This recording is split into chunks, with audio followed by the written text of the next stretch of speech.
मुख्यमंत्री कार्यकुशल नेतृत्व माननीय नामदार श्री देवेंद्रजी फडणवीस साहेब यांना विनंती करतो की आपण अंबरनाथकरांशी सुसंवाद साधावा आणि तमाम अंबरनाथकरांना संबोधित करावं। भारत माता की, भारत माता की, छत्रपती शिवाजी महाराज की, धर्मवीर छत्रपती संभाजी महाराज की, जय भवानी, जय भवानी, जय जय जय जय जय भवानी, जय जय जय जय जय शिवाजी। हिंदवी स्वराज्याचे सरसंस्थापक छत्रपती शिवरायांना मानाचा मुजरा करतो। भारतीय राज्यघटनेचे शिल्पकार भारतरत्न डॉक्टर बाबासाहेब आंबेडकर यांना मानवंदना अर्पित करतो। आजच्या या आपल्या प्रचार सभेमध्ये मंचावर उपस्थित असलेले भारतीय जनता पक्षाचे प्रदेश अध्यक्ष श्रीमान रवींद्र चव्हाणजी, आपल्या राज्याचे वनमंत्री सन्माननीय गणेश नाईकजी, सन्माननीय आमदार किसन कथोरेजी, कुमार ऐलानीजी, चित्राताई वाघ, सुलभाताई गायकवाड, माजी केंद्रीय राज्यमंत्री कपिल पाटीलजी, नरेंद्र पवारजी, नंदू परबजी, नाना सूर्यवंशी, गुलाबरावजी करंजुळे, शशिकांतजी कांबळे, संजयजी गायकवाड, गणेशजी कथोरे, रवींद्रजी घोडविंदे, राजेंद्रजी घोरपडे, रुचिताताई घोरपडे, शरदजी तेली, उत्तमजी भिसे, मिलिंदजी धारवाडकर, आपल्या अतिशय सुशिक्षित आणि विचारांची स्पष्टता ज्यांना आहे अशा आपल्या उमेदवार श्रीमती तेजश्री विश्वजित करंजुळे, आपले सर्व नगरसेवक पदाचे उमेदवार आणि उपस्थित सर्व माझ्या लाडक्या बहिणींनो आणि तितक्याच लाडक्या भावांनो, खरं म्हणजे आपली निवडणूक ही पुढे ढकलली गेली, त्याचा उमेदवारांना त्रास झाला असेल, पण मला मात्र फायदा झाला। कारण नगरपालिकेच्या निवडणुकीच्या निमित्ताने कमी दिवस होते, जास्त ठिकाणी जायचं होतं आणि अंबरनाथ आणि बदलापूर दोनपैकी एकाचाच नंबर लागू शकत होता, तर बदलापूरचा नंबर लागला।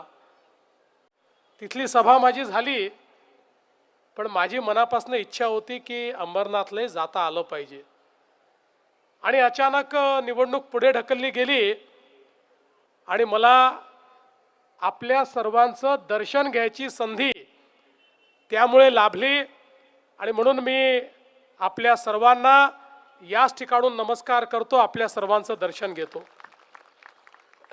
खरं म्हणजे अंबरनाथ हे मुंबईचं प्रवेशद्वार देखील आहे।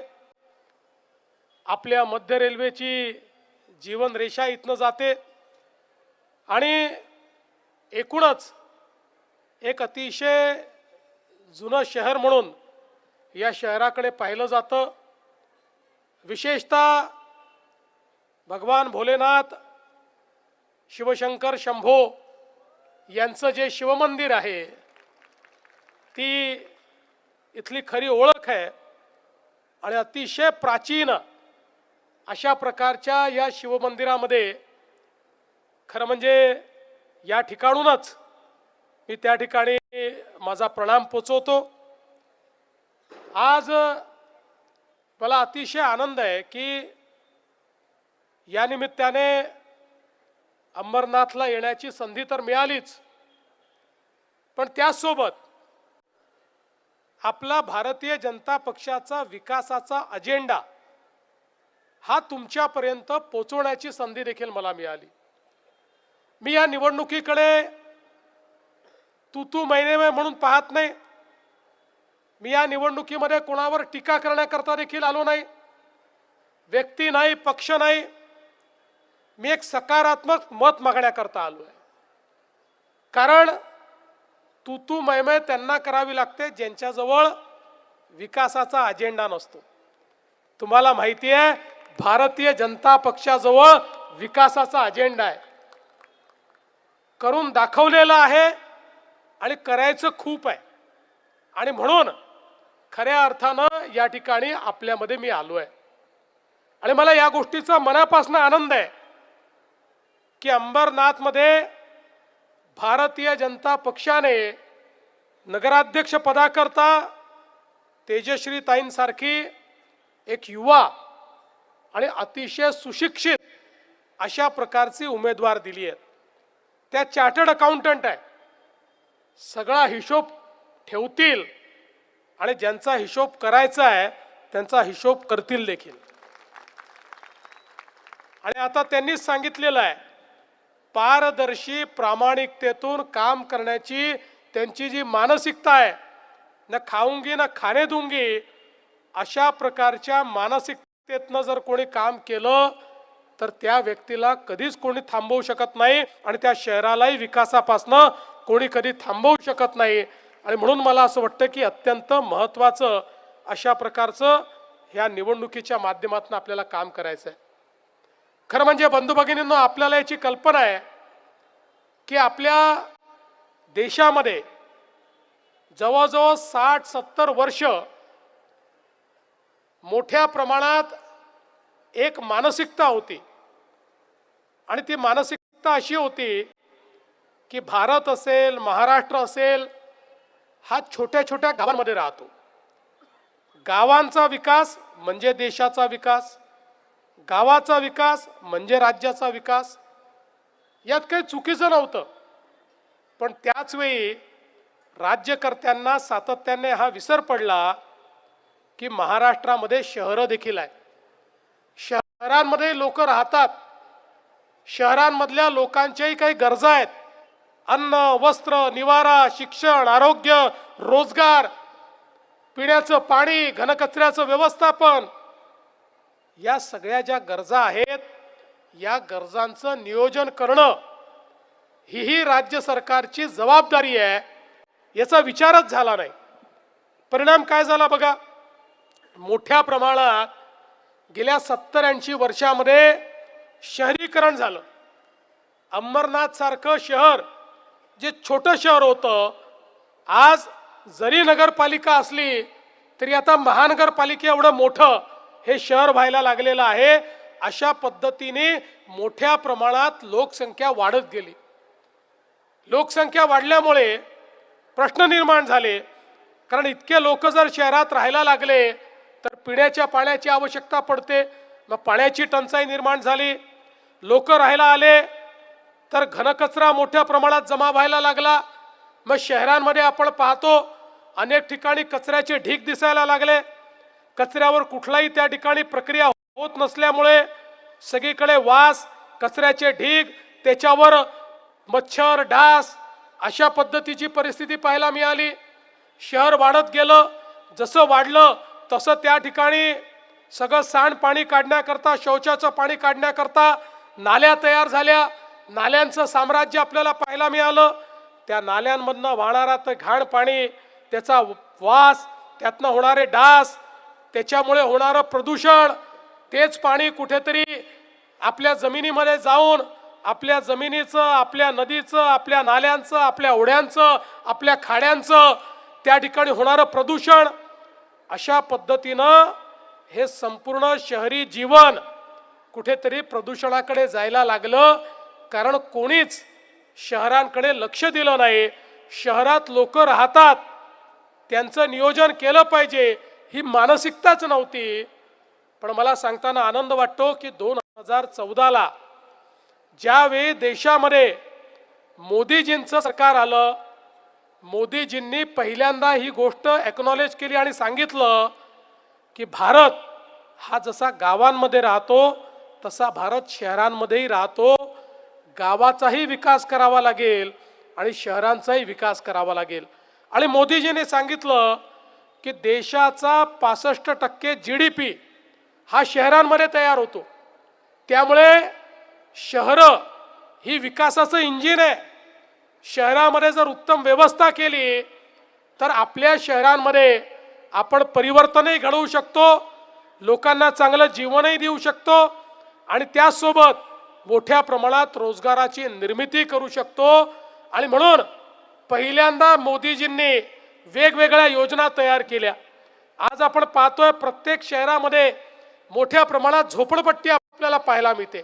कारण काय आहे, लोक गावाकडनं आले, नियोजन नव्हतं, राहायला जागा नव्हती.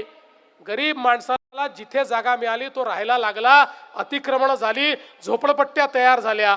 आणि म्हणून मोदीजींनी या प्रत्येक गोष्टीचा विचार केला आणि पहिल्यांदा शहरांकरता स्मार्ट सिटीची योजना, अमृत शहरांची योजना, प्रधानमंत्री आवास योजना शहरी, त्यानंतर स्वच्छ भारत योजना शहरी, अशा वेगवेगळ्या योजना तयार करून हजारो कोटी रुपये हे शहरांना पहिल्यांदा देणं सुरू केलं. भारत सरकारने शहरांकरता केलेलं हे 7 दशकातलं पहिलं सगळ्यात मोठं नियोजन होतं आणि त्यामुळे हळूहळू शहरं देखील बदलायला लागली. आज आपण पाहू शकतो शहरांमध्ये इतक्या मोठ्या प्रमाणात झोपडपट्टी आहे. आज प्रधानमंत्री आवास योजनेच्या अंतर्गत मोदीजींनी सांगितलं ज्यांचं कच्चं घर आहे त्यांना पक्कं घर द्या. पण अनेक ठिकाणी शहरांमध्ये घर देण्याकरता त्या ठिकाणी अतिक्रमण आहेत, त्यामुळे घर देता येत नव्हतं. आणि म्हणून महाराष्ट्राच्या सरकारमध्ये आपण निर्णय केला की वेगवेगळ्या ठिकाणी लोकांनी केलेली जी अतिक्रमणं आहेत ती आपण नियमित करू, त्यांना मालकी हक्काचा पट्टा देऊ आणि त्या ठिकाणी कच्चं घर असेल तर मोदीजींच्या योजनेतनं त्यांना पक्कं घर देऊन त्यांना त्यांच्या स्वतःच्या पक्क्या घरामध्ये नेण्याचं काम हे आपल्या सरकारच्या माध्यमातून आपण करतोय. आणि म्हणून अंबरनाथ सारख्या शहरामध्ये देखील आमचे झोपडपट्टीत राहणारे जे लोक आहेत त्यांच्या जीवनामध्ये परिवर्तन आणण्याकरता त्यांच्या जमिनीची मालकी त्यांना देणं आणि त्याकरता पुढच्या काळामध्ये मोठ्या प्रमाणात कच्च्या घरांचं पक्क घरात रूपांतर कसं करता येईल आणि त्यासोबत जे गरीब आहेत, जे मध्यमवर्गीय आहेत, अशा मध्यमवर्गीयांकरता देखील मोठ्या प्रमाणात प्रधानमंत्री आवास योजनेच्या माध्यमातून फ्लॅट स्कीम तयार करून अफोर्डेबल हाऊसिंगच्या माध्यमातून त्यांनाही पक्क घर देता येईल अशा प्रकारची व्यवस्था आज आपल्या मोदीजींनी आपल्याला करून दिली. आज तुम्ही बघा मोठ्या प्रमाणात अमृतच्या योजनेमुळे पिण्याच्या पाण्याच्या योजना, भुयारी गटारच्या योजना, अशा शेकडो कोटी रुपयाच्या योजना आज शहरांकरता त्या ठिकाणी उपलब्ध झाल्या. शहरांचं चित्र बदलत आहे. आज आपण पाहू शकतो स्वच्छ भारतच्या अंतर्गत प्रत्येक शहराकरता तिथला घनकचरा उचलला गेला पाहिजे, त्या घनकचऱ्यावर प्रक्रिया झाली पाहिजे, त्यातनंही मत्ता तयार झाली पाहिजे. अशा प्रकारच्या योजना या आपण आणल्या. आता आपला कचरा आपली लायबिलिटी नाही, आपल्यावर बर्डन नाही. आता सर्क्युलर इकॉनॉमीचा जमाना आहे. आपले गडकरी साहेब नेहमी म्हणतात nothing is waste, everything is wealth. कचरा हा वेस्ट नाही. आता आपण वेगवेगळ्या नगरपालिका, महानगरपालिकांमध्ये मोदीजींच्या योजनेतनं, राज्य सरकारच्या योजनेतनं 2014 नंतर आपलं सरकार आल्यानंतर मी देखील राज्याची योजना तयार केली आणि आपल्या शहरांमध्ये त्या ठिकाणी घनकचऱ्याला केवळ डंप करणं नाही तर घनकचऱ्यावर प्रक्रिया सुरू केली. आता अनेक नगरपालिका त्या घनकचऱ्यापासनं कोळशासारख्या पेलेट्स तयार करतायत, त्या ठिकाणी घनकचऱ्यापासनं खत तयार करतायत. एवढंच नाही तर आता घनकचऱ्यापासनं गॅस तयार होतोय, घनकचऱ्यापासनं विद्युत निर्मिती देखील आपण करतोय आणि यशस्वीपणे काही महानगरपालिकांच्या क्षेत्रात आपण ते करून देखील दाखवलेलं आहे.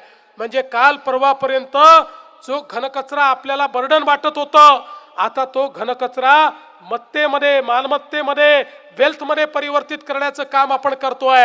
आणि त्याकरता केंद्रातलं सरकार आणि राज्यातलं सरकार हे मोठ्या प्रमाणात या ठिकाणी आपल्याला निधी देत आहे. बंधू भगिनींनो, आपण बघा ज्यावेळी 2014ला मी मुख्यमंत्री झालो आणि मुख्यमंत्री झाल्यानंतर या MMR रिजनचा ज्यावेळेस आपण विचार केला, या MMR रिजनच्या करता MMRDAची आपण निर्मिती केली होती आणि मला आजही आठवतं 2004-05 साली ज्यावेळेस मी विरोधी पक्षाचा आमदार होतो त्यावेळी बजेटच्या चर्चेमध्ये मी त्यावेळेच्या सरकारला सांगितलं होतं की जे MMRDA तुम्ही तयार केला आहे याचा उपयोग तुम्ही बँकेसारखा करता, MMR क्षेत्रातनं तुम्ही पैसा जमा करता आणि तो केवळ डिपॉझिट म्हणून ठेवता, तुम्ही याचा वापर करून MMR क्षेत्रामध्ये कुठलंही काम करत नाही.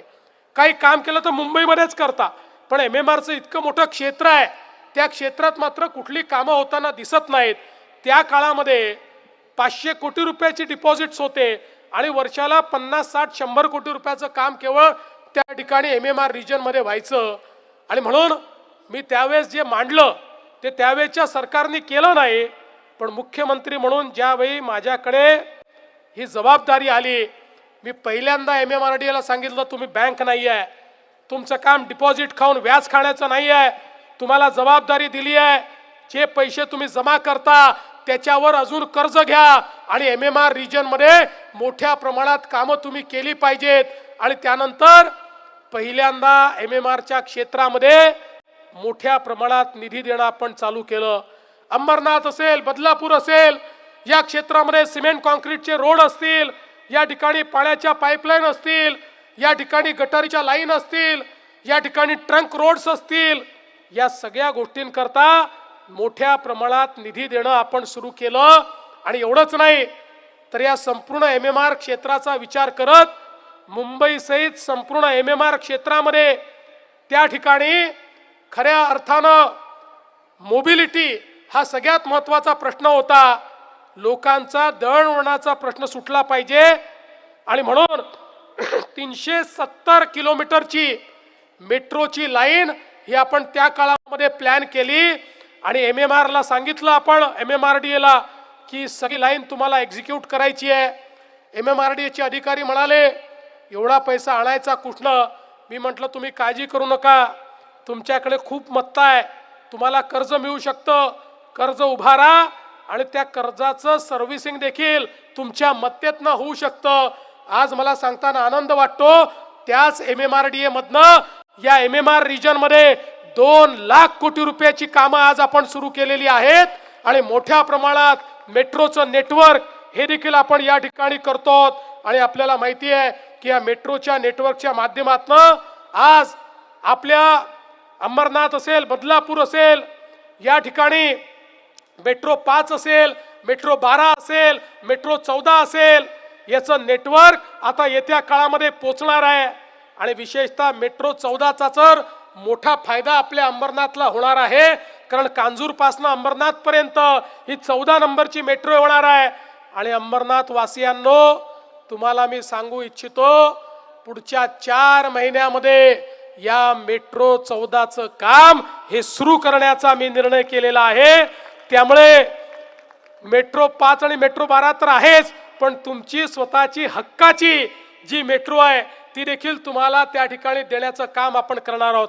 एवढंच नाही, त्याच काळामध्ये MMRDAच्या माध्यमातून MUTP3 आपण सुरू केला आणि या MUTP3 मध्ये कल्याण, बदलापूर 3 व 4 या रेल्वे लाईनचं काम आपण सुरू केलं. त्यासोबत अधिकचे डबे आपण त्या ठिकाणी लावणं सुरू केलं. आणि आता तर आपली जी मागणी आहे लवकरच आम्ही रेल्वे मंत्र्यांना सांगणार आहोत की त्या ठिकाणी 15 डब्याची लोकल ही सुरू झाली पाहिजे.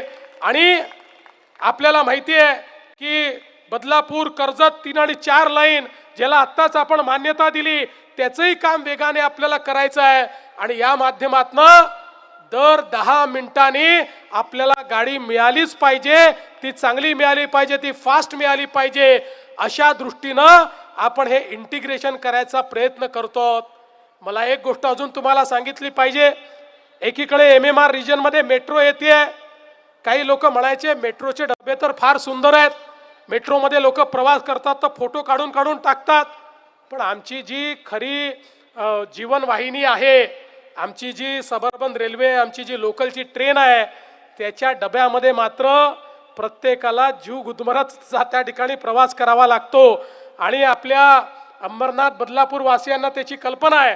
तुम्हाला आता सराव झालेला आहे. आमच्यासारख्या माणसाची तर काय हालत होईल माहीत नाही. अर्थात मी देखील पूर्वी लोकलनी प्रवास करायचो, त्यामुळे मलाही थोडी पकडता येते. धावता विवता त्यात कशी पकडायची थोडा सराव आहे, पण आता गेल्या काही वर्षात तो सराव सुटलेला आहे. पण आता मात्र तुम्हाला एक गोष्ट मी सांगू इच्छितो, आपल्या सरकारने नवीन निर्णय केला आणि आता टप्प्याटप्प्यानं पुढच्या 3 वर्षामध्ये आपल्या जेवढ्या सबअर्बन रेल्वेच्या म्हणजे लोकलचे जेवढे डबे आहेत, हे सगळे डबे आता आपण AC डबे करणार आहोत. त्याचे दरवाजे बंद होणार आहेत आणि लोकलमध्ये मेट्रो सारखा डब्बा आपल्याला पाहायला मिळेल. आणि त्याचसोबत हे सगळं केल्यानंतरही आपण सेकंड क्लासचा जो काही आजचा तिकिटाचा दर आहे, AC मध्ये 1 रुपया देखील वाढवणार नाही. त्याची सुरुवात आपण केली आहे. आता 238 रेक्स म्हणजे ट्रेन याचा आपण ऑर्डर प्लेस करतो आहोत. टप्प्याटप्प्याने ती आल्यानंतर तुम्हाला आज जे काही लटकून जावं लागतं, घामाघूम होऊन जावं लागतं, त्या ठिकाणी अनेक अडचणींचा सामना करावा लागतो, यातनं तुम्हाला पूर्णपणे मुक्ती देण्याचं काम हे आपण या माध्यमातून करणार आहोत. आणि म्हणून मला हे सांगताना आनंद वाटतो की आपलं विजन हे छोटं नाही आहे. आणि दुसरं असं आहे की ज्यावेळी 2014 साली हे विजन मी सांगायचो, लोक मला मूर्खात काढायचे. असं मेट्रो होऊ शकतं का? अशा प्रकारे रेल्वेचं काम होऊ शकतं का? MUTPचं काम होऊ शकतं का? पण त्याही वेळी मी सांगायचो, मी जे सांगतो ते निश्चित करतो. देवा भाऊ जो बोलता है वो करता है और जो नहीं बोलता डेफिनेटली करता है. त्यामुळे या ठिकाणी जेव्हा अटल सेतूचं मी सांगितलं, मला आजही आठवतं की सभागृहात माझी खिल्ली उडवणारे लोक होते. त्यांना सांगितलं त्याच अटल सेतूवर माझ्या गाडीत बसवून तुम्हाला नेन. आज तेच लोक म्हणतात तुम्ही सांगितलं आणि करून दाखवलं. आणि आज अटल सेतूमुळे आपल्याला माहिती आहे, आता बदलापूरचा आपला बोगदा झाल्याबरोबर आपण लोक 15 मिनिटात अटल सेतूला पोचू, तिथनं 25 मिनिटामध्ये ईस्टर्न फ्रीवेवर पोचू आणि तिथनंही आम्ही आता एक बोगदा तयार करतोय, तिथनं 15 मिनिटात आपण मरीन ड्राईव्हला पोचू. अशा पद्धतीनं हे काम आपण या ठिकाणी करतोय. तुम्हाला तर याच्यामुळे जे नवीन आपलं एअरपोर्ट आहे ते एअरपोर्ट देखील आता जवळ होणार आहे. आणि म्हणून एकीकडे सगळ्या इन्फ्रास्ट्रक्चरचं काम हे मोठ्या प्रमाणात आपण करतोय, तिकडे आपण आपल्याला माहिती आहे की वेगवेगळ्या प्रकारची आपण नवीन रस्ते देखील तयार करतोय. पण हे सगळं तयार करत असताना MMR रिजनचा जो काही वाढता हा विस्तार आहे, या विस्तारामध्ये पिण्याच्या पाण्याची समस्या सगळ्यात महत्वाची आहे. योजना तर आपण लाख करू, पाणी कुठनं आणायचं? आताची परिस्थिती अशी आहे की गेले अनेक वर्ष धरणं तीच आहेत आणि त्याच धरणांवरनं सातत्याने मागणी होत असते, आम्हाला पाणी द्या, आम्हाला त्या ठिकाणी त्याच धरणावरनं वेगवेगळ्या पद्धतीची मागणी होत असते. मग आपल्या नगरपालिका आणि महानगरपालिका भांडण करत असतात, आमचा कोटा वाढवा, आमचा कोटा वाढवा. या संदर्भात कोणी फारसं लक्ष दिलं नाही. पण मला सांगताना आनंद वाटतो की यावेळी मी जसा मुख्यमंत्री झालो, कारण माझ्याकडे मध्यंतरीच्या काळामध्ये आपल्याला माहिती आहे की इरिगेशन विभाग होता. या इरिगेशन विभागामध्ये शिलार आणि पोशीर हे 2 धरणं अशी आहेत की हे 2 धरणं पुढचे 40 वर्ष या संपूर्ण MMR रिजनचं त्या ठिकाणी भलं करू शकतात. MMR रिजनची 40 वर्षाची वाढती लोकसंख्या लक्षात घेऊन पिण्याचं पाणी हे त्या ठिकाणी पुरवण्याकरता ही 2 धरणं फार महत्वाची होती. मी त्या ठिकाणी इरिगेशन मिनिस्टर म्हणून या 2 धरणांच्या सगळ्या मान्यता केल्या आणि मुख्यमंत्री झाल्यानंतर त्या ठिकाणी MMRDA सांगितलं की आता ही 2 धरणं बांधायची आहेत. इरिगेशन विभागाचं म्हणणं होतं की हे पाणी तर तुम्ही शहराला देणार आहात, मग आम्हाला पैसा कोण देईल? MMRDA म्हणायची डॅम बांधणं हे तर इरिगेशन विभागाचं काम आहे, त्यामुळे इरिगेशननी बांधावी. एक दिवस दोघांनाही समोर बसवलं, म्हटलं आणा फाईल. त्या फाईलवर लिहिलं काम इरिगेशन विभाग करेल, पैसे MMRDA देईल. MMRDA सांगितलं तुम्हाला किती पैसे पाहिजे त्याची व्यवस्था मी करून देईल. निर्णय केला आणि एवढंच नाही तर आता दोघांचंही टेंडर केलं, वर्क ऑर्डर दिला, काम सुरू केलं. पुढच्या 3 वर्षामध्ये ही दोन्ही धरणं आम्ही पूर्ण करू आणि त्यानंतर पुढचे 40 वर्ष या MMR क्षेत्रामध्ये पिण्याच्या च्या पाण्याची कोणालाही त्रास होणार नाही. महानगरपालिका आणि नगरपालिकांमधलं पिण्याच्या पाण्याचं जे भांडण आहे, प्रत्येक ठिकाणी जी मागणी आहे, आम्हाला वाढीव रिझर्वेशन द्या, तिची पण आवश्यकता पडणार नाही. इतक्या मोठ्या प्रमाणात पिण्याच्या पाण्याची व्यवस्था ही आपण या ठिकाणी करतो. आणि म्हणून बंधू भगिनींनो, आपण जो विचार करतो हा भविष्याचा विचार करणारे आपण लोक आहोत.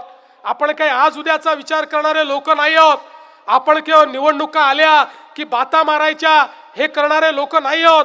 आज ज्या प्रकारे हे सगळं क्षेत्र बदलत आहे आणि हे जे काही सगळं आमचं MMRचं क्षेत्र आहे, हे क्षेत्र एक प्रकारे आपलं ग्रोथ इंजिन आहे. MMR क्षेत्राचा योग्य नियोजन करून आपल्याला या MMRच्या क्षेत्रामध्ये $1 ट्रिलियन इकॉनॉमी उभी करायची आहे. आणि म्हणून या सगळ्या क्षेत्राचा एकात्मिक विचार करून इथे योग्य प्रकारचा विकास झाला पाहिजे. या ठिकाणी मोठ्या प्रमाणात रोजगाराची निर्मिती झाली पाहिजे. इंडस्ट्री सोबत सर्व्हिसेसचं सेक्टर, हाय पेड जॉब्स हे कसे तयार होतील. आमच्या मुलांकरता जे आता शिक्षण घेत आहेत, शिक्षण घेतल्यानंतर त्यांच्या हाताला काम कसं देता येईल, या प्रत्येक गोष्टीचा विचार आपण या MMR क्षेत्रामध्ये केलेला आहे. आणि म्हणून बंधू भगिनींनो, मी तुम्हाला हे सांगण्याकरता आलोय की या निवडणुकीमध्ये केवळ नगरपालिका म्हणून विचार करू नका. तर आपल्याला हे जे बृहत काम करायचं आहे, आपल्याला एकेका शहराचा विकास करायचा आहे. हे MMR क्षेत्र एक व्हायब्रंट क्षेत्र म्हणून तयार करायचं आहे. आणि हे जर करायचं असेल तर या ठिकाणी खऱ्या अर्थानं आपल्या तेजश्री ताई ज्या अतिशय सुशिक्षित आहेत, यांच्यासारखा नगराध्यक्ष मला पाहिजे. माझी स्वप्न आहेत, तुमच्या करता आहेत.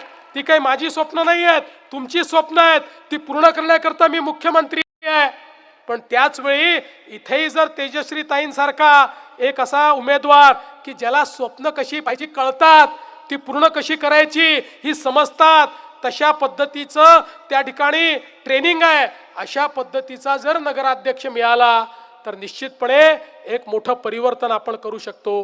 खऱ्या अर्थानं बंधू भगिनींनो, आपल्याला कल्पना आहे, ज्यावेळी आपलं सरकार पुन्हा आलं त्यावेळी अनेक लोक म्हणायचे आता यांचं सरकार आलं, आता भाजपला 137 जागा मिळाल्या, आता यांना दिलेली आश्वासनं पूर्ण करण्याचं काही कारण नाही.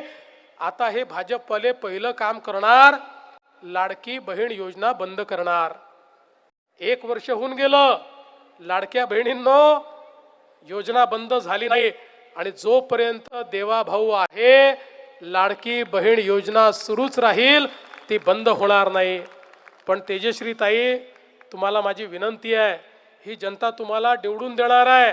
त्यामुळे माझ्या लाडक्या बहिणींना केवळ लाडकी बहीण ठेवू नका.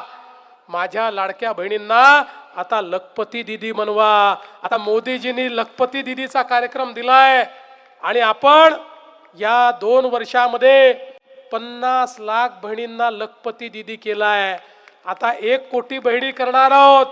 त्याच्यामध्ये माझ्या अंबरनाथच्या किती बहिणी असणार हे तुमच्यावर अवलंबून आहे. तुम्ही कार्यक्रम जर योग्य राबवला तर माझ्या अंबरनाथच्या बहिणी या पहिल्या क्रमांकावर असतील आणि सगळ्यात जास्त माझ्या लखपती दीदी या माझ्या अंबरनाथ मध्ये असतील. ही जबाबदारी मी तुमच्यावर देतोय. आणि म्हणून बंधू भगिनींनो, माझी तुम्हाला एवढीच विनंती आहे, पारदर्शी कारभार आणायचा आहे. या ठिकाणी कुठल्याही प्रकारची गुंडागर्दी नाही, कुठल्याही प्रकारचा अतिरेक नाही, तर एक प्रकारे पारदर्शीपणे काम करणारी अशा प्रकारची नगरपालिका ही आपल्याला तयार करायची आहे. आणि म्हणून मी तुम्हाला विनंती करण्याकरता आलो आहे की आपल्याला 20 तारखेला फार विचार करायचा नाही आहे. 20 तारखेला कमळाचं बटन आपल्याला दाबायचं आहे. आणि केवळ नगराध्यक्ष पदाकरता नाही, तर नगरसेवक देखील आपले जे आहेत, नाहीतर नगराध्यक्ष निवडून आणायला नगरसेवक दिले नाही तर ताईला लोक कामच करू देणार नाहीत. त्यामुळे नगराध्यक्ष आणि नगरसेवक असे सगळे आपले निवडून आणायचे आहेत. तुम्ही बाकी काही काळजी करू नका. मी तुम्हाला एवढंच सांगतो, येत्या 20 तारखेला दिवसभर कमळाची काळजी तुम्ही करा. त्यानंतर 5 वर्ष तुमची काळजी हा देवाभाऊ करेल. एवढंच या ठिकाणी सांगतो आणि माझं बोलणं संपवतो. धन्यवाद. जय हिंद, जय महाराष्ट्र. हॅलो, धन्यवाद माननीय देवेंद्रजी फडणवीस साहेब. आपण या ठिकाणी आवर्जून उपस्थित राहिला.